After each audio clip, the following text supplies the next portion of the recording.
Out of the way, let's move on. All right, because we got to get to everybody's favorite part of the show, where we talk about Florida Man and the dumb escapades that he gets up to. And let me tell you guys, holy crap, we got some good ones this week, and we got to start strong, right? Right? I think so. So, Florida Man has been arrested for living in a stadium's luxury suite. I mean, I've never been in those things, so right off the bat, my first thought is it's got to be freaking nice in there. All I know is what I've seen on TV because I'm broke as shit. Ain't nobody inviting me to those fancy luxury boxes, so I got no idea how they actually look. But apparently, if it's worth getting busted over, it's worth it to live in there. Police say that a man named Daniel Albert Nia, 39 years old, moved into Al Lang Stadium where the Tampa Bay Rowdies soccer team plays. Oh, that's why he did it. Okay. Seriously, like at first I thought this would be a big deal because like I thought he was sleeping in the Marlins Stadium or something. But really? He broke into the Al Lang Stadium where the Tampa Bay Rowdies soccer team plays? How the hell did they even know he was there? Who the fuck watches soccer? This is America. I'm sorry, we already got football and it's way better than that crap ass sport. Sorry, not sorry. A department spokesperson said Nia stole merchandise and food. The horror. Dun dun dun. So you're telling me he broke into a stadium that nobody cares about and stole overpriced merchandise and food? I think anybody that's been to a sports game can fucking relate to that. He's also charged with a misdemeanor for resisting an officer without violence. What? What? Resisting an officer without violence. Come with me. No. Oh, that's a misdemeanor right there, pal. That's what that sounds like to me. Unless he was like, come here, you're under arrest. And the dude just backstepped and said, no, I'm not under arrest. Ah, misdemeanor for resisting an officer without violence. I don't know. The whole thing's fucked right now, so it's not shocking. I mean, the dude was white, so it's a trumped up charge for sure, but at least it's not just some trumped up charge against a minority. But, I mean, yeah. Dude, all he did was break in and sleep in the stadium, take their merchandise and food that's way overpriced, and by the way, the prices on that crap is the real crimes, in my opinion. Oh, big deal. Boo-hoo. I mean, if anything, I feel like all of that would have warranted is the cops showing up and going, hey, pack your shit and get out. Alright? You can't live here. I get it. Nobody cares. It's a soccer stadium. Probably nobody's ever going to sit up here anyway. But you can't live here, man. Alright? You just can't. That's all that should have happened. Then they kick him out. But I don't think they should have arrested him. This next one, you guys, is a little different. We are going to go outside of Florida Man, but it does take place in our state, and it's definitely something that a Florida man would do. The only thing is, this thing was not committed by a Florida man. It was committed by a South Carolina man. But again, it took place in Florida, and it's very much a Florida man thing to do. This took place in Lutz. A South Carolina man has been arrested after traveling to Florida to kidnap a WWE star. What? What? I mean, look, I don't watch a lot of WWE, and I mean, I'm sure that a lot of that stuff is fake, but I mean, you can't fake the muscles those guys have, even if it's steroids. Those guys are still built like skyscrapers. I mean, at this point, do the cops even need to do anything? I think if you were to try to kidnap one of those dudes, if anything, the cops would be called to keep the guy from killing the kidnapper, but let's find out. Okay. Let's see. A man was arrested Sunday morning when he entered a home on entered the home of oh God. You see, I don't follow WWE, so I'm going to butcher this guy's name. So this guy entered the home of, I almost want to say diarrhea. Like, it looks like diarrhea, but there's no way that can actually be this guy's name. Daria Barabato. I'm going to go with that. Oh, but now the next sentence has changed. Like, what the fuck is going on here? Okay, Bernardo. I can pronounce that. We're going to call him Bernardo, and he's in the WWE.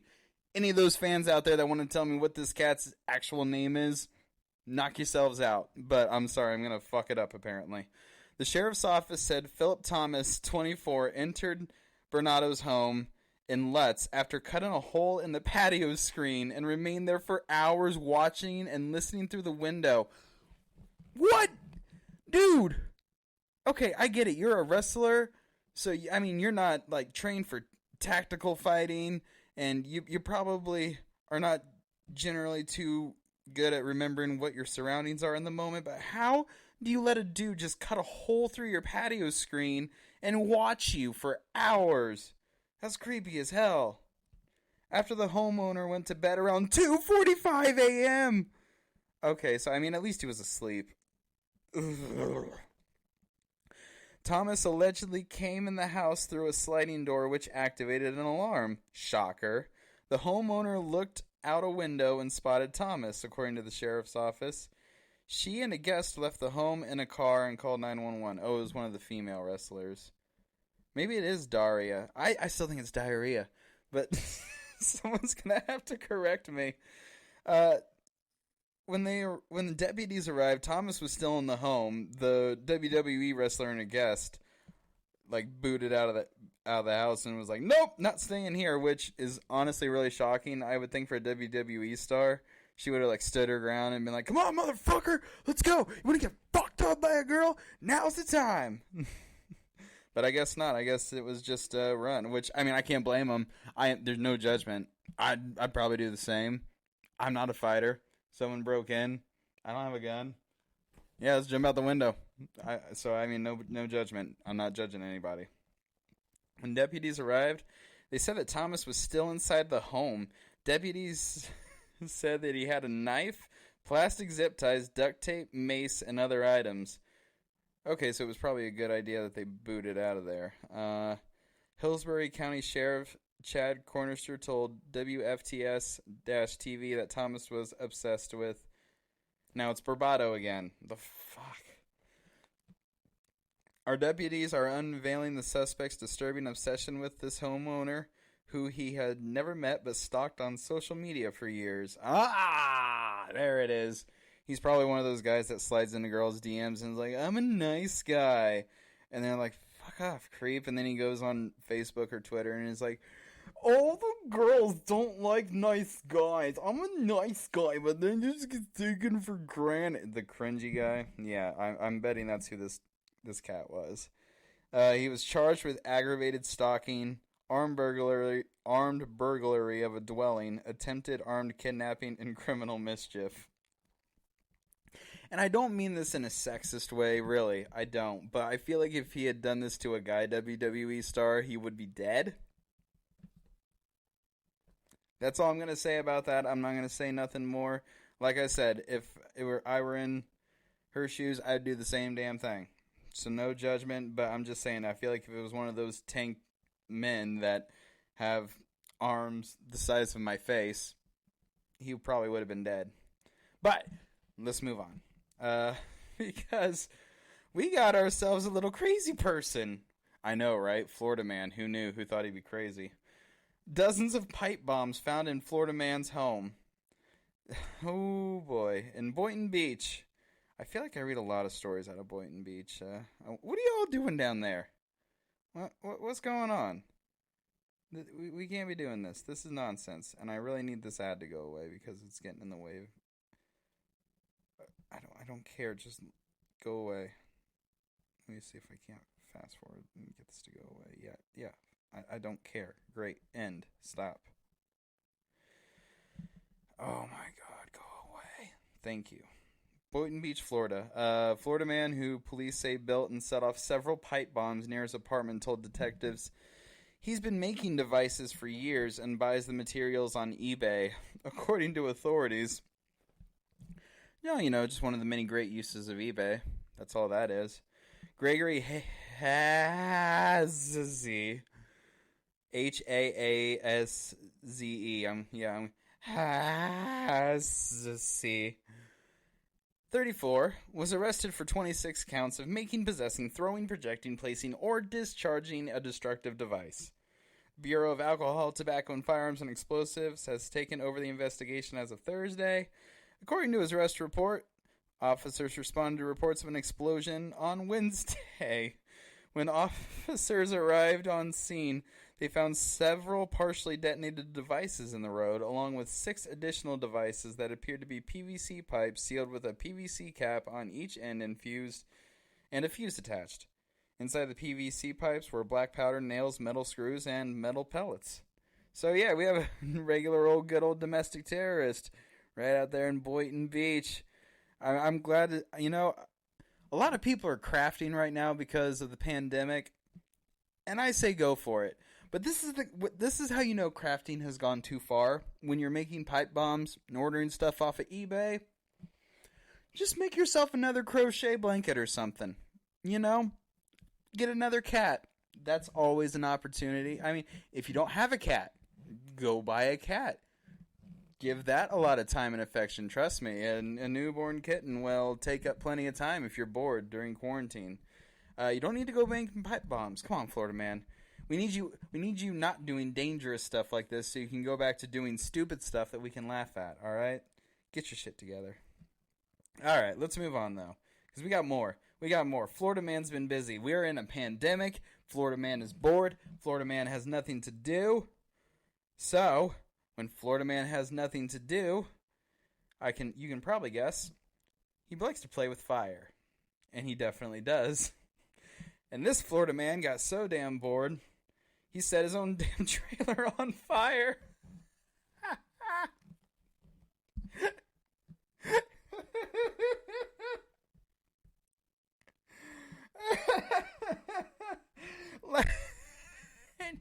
and you don't...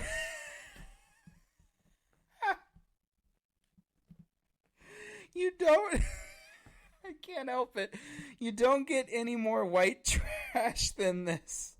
I mean, as I read that headline, just picture the whitest, most white trash motherfucker you can think of. And it's this guy. The long, dirty hair that's kind of balding, super skinny and gaunt face, and with stretchy, leathery skin that looks like he's been smoking since he was about 2 years old. Yeah.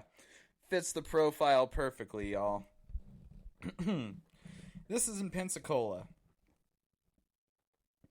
where a man was arrested on Thursday for allegedly setting his trailer on fire.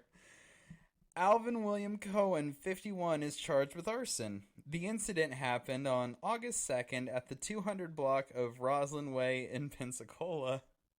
According to the report, Cohen was arguing with family members on moving the trailer due to violating Escambia County code enforcement. He told deputies he did not have a license or vehicle to move the trailer and felt like they were depriving him of his residence. Listen, I got my their residence parked on these people's here's residence, and just because they want me to move my residence off of their residence doesn't mean that I have to, because I can't. 'Cause America. The report adds Cohen told deputies he couldn't have his property. If he couldn't have his property, he was not going to give it to the other. Oh yeah, I'll tell you what, if I can't have that there trailer that I've masturbated all over, got my semen, blood, and urine all in, I ain't gonna get neither. One of the family members said during their argument, Cohen got a cigarette lighter out of his pocket. Oh my God! And lit the corner of a mattress on fire.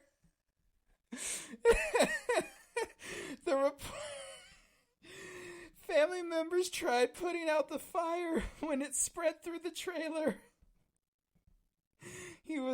Cohen was arrested and taken to Escambia County Jail, where he's held on a $10,000 bond. I'll tell you what, none of you relatives are getting my trailer. I'm going out in a blaze of glory.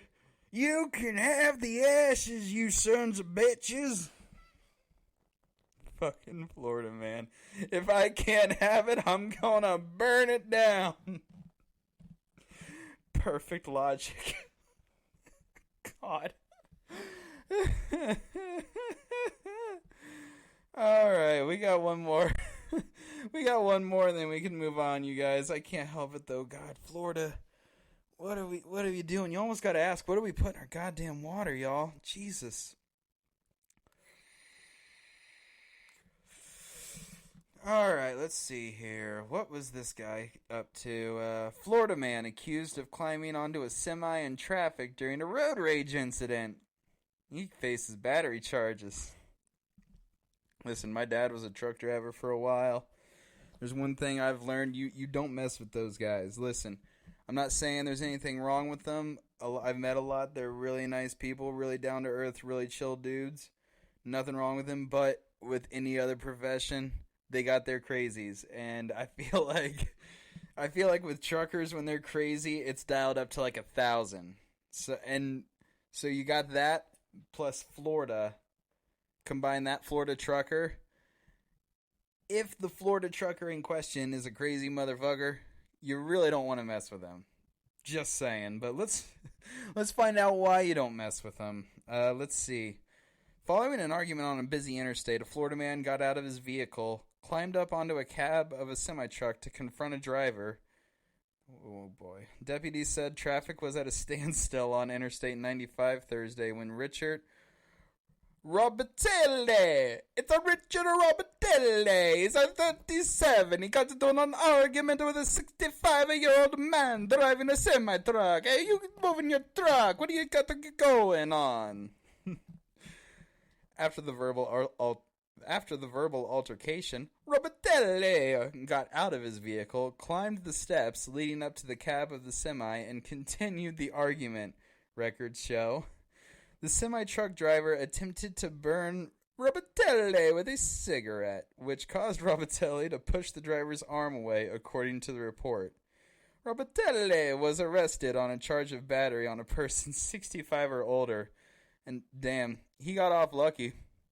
He's lucky that's all he did. I mean, I cannot imagine, like, if my dad was driving a truck. And by the way, like, my dad is the nicest, most giving, most welcoming guy you'll ever meet in your life.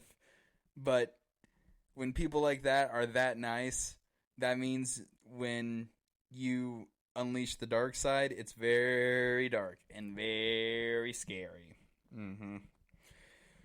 So I can't even imagine if a dude climbed up on his cab and started trying to hit him, what he would do. I mean, first instinct is punch the skull out the back of his head, like literally hit him so hard his skull just goes flying out the back. Roll the window up on his face. Roll the window up on his hand and drive away while he's hanging there screaming, "Help! Help! I'm sorry! Too late. He don't care. He's already driving away. You dug your grave, my friend. I don't know. I mean, he's lucky that's all he got off with was getting burned on the arm with a cigarette. I mean, I feel like if that was me, like if some dude came up to my car and rolled the window down and tried to start attacking me, I don't smoke. So I couldn't, like, you know, throw a cigarette in his hair. But if I did smoke and I had a lit cigarette, I would definitely throw it in his hair and try to set his hair on fire. Because, you know, that'll definitely give you enough time to get the window up and roll away while he's trying to put himself. But I don't smoke, so more than likely I would just try to roll the window up on his face or his arm or something like that and drive away. I would do that one. But that was Florida Man, you guys. And I gotta say, with this pandemic going on, he seemed to be getting crazier and crazier. So, I mean, keep it up, y'all. Because I'll keep laughing. I don't care. And I'm sure anybody that's listening out there is more than happy to laugh whenever I read these stories. So, I mean, keep it up by all means. But at the same time, I gotta feel a little sad that this is the population of the state I live in. You know, chain is only strong as its weakest link. The